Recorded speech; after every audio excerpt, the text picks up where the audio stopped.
Hey everyone, and welcome to this explainer. Now, we usually picture international trade as this straightforward economic exchange, right? Just buying and selling stuff across borders. But today, we're diving into the reality behind the curtain. International trade isn't just basic economics. It is a literal weapon of national survival, and honestly, a total masterclass in diplomacy. So it makes you wonder, is free trade actually free? Or is it more of a carefully wielded diplomatic weapon? I mean, we constantly hear free trade championed as the ultimate global ideal, but today we're going to challenge that assumption head-on.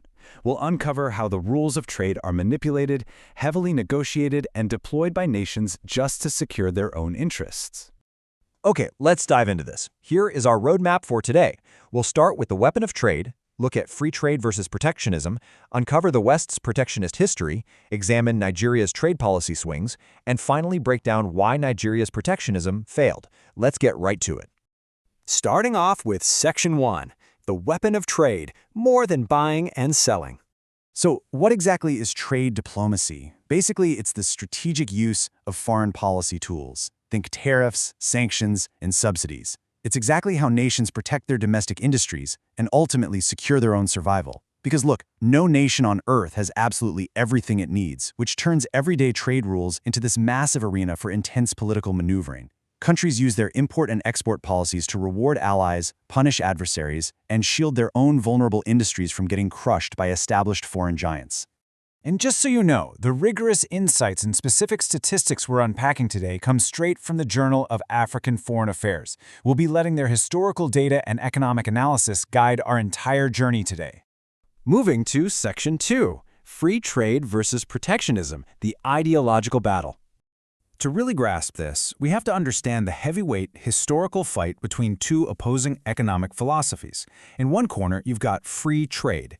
Championed by thinkers like Adam Smith and David Ricardo, they push for laissez-faire policies and comparative advantage.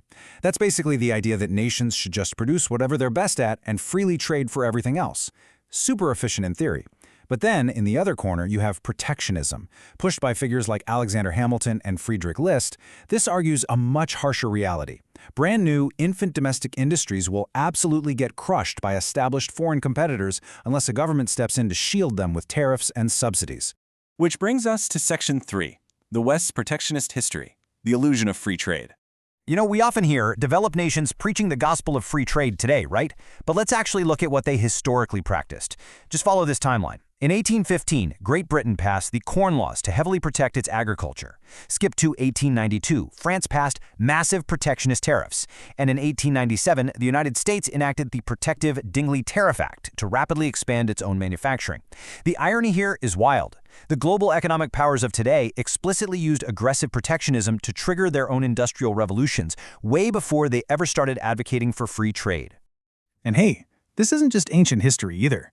$350 billion. That was the amount of United States agricultural subsidies in the year 2003 alone. By heavily subsidizing their own farmers, wealthy nations can sell goods internationally at artificially cheap rates, which effectively undercuts developing nations. In fact, this specific subsidy regime was a total game changer that enabled the U.S. to become the third largest rice exporter globally at that time. So while the World Trade Organization has successfully reduced literal tariffs over the years, wealthy nations definitely haven't abandoned protectionism. They've just gotten a lot more creative. Enter stealth protectionism.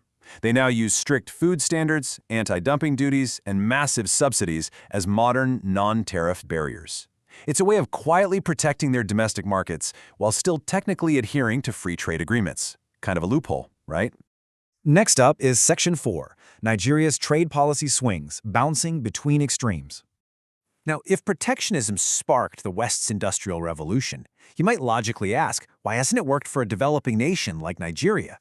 Well, just look at their sheer policy volatility since independence, and this brilliantly illustrates the problem. In the 1960s, they completely locked down imports with high duties to force local manufacturing. Then by 1986, under sweeping structural adjustment programs, they swung to drastic liberalization. Fast forward to the 2000s, and they swung right back to high protectionism, banning various finished goods. They have constantly bounced back and forth between the extremes of both economic theories. Which leads perfectly into Section 5, why Nigeria's protectionism failed, the missing foundation. So why didn't those protective swings build a booming manufacturing sector? Well, the research points to severe domestic constraints.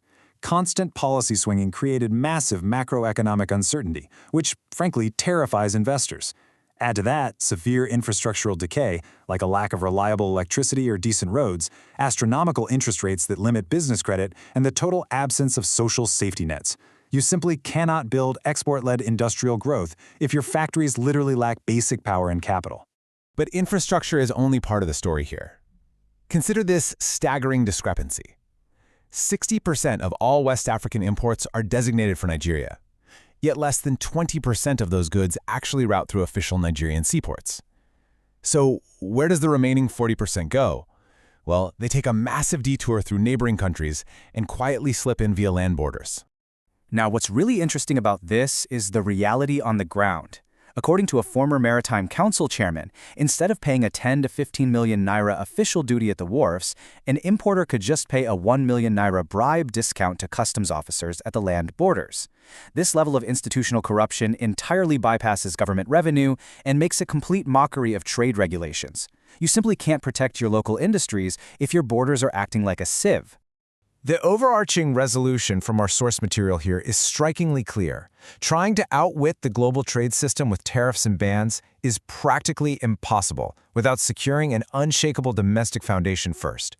Protective policies only actually add value when a nation halts executive lawlessness, fixes its infrastructure, and implements strict political reforms. The internal house has got to be in order before you can fight the external economic war. And this leaves us with a massive question to chew on. Can any trade policy, whether it's Adam Smith's free trade or Alexander Hamilton's protectionism, truly succeed without a rock-solid foundation of domestic reform and infrastructure? I hope the data we explored today empowers you to dig into that further. Thanks so much for joining me on this explainer, and keep questioning the economics that run our world.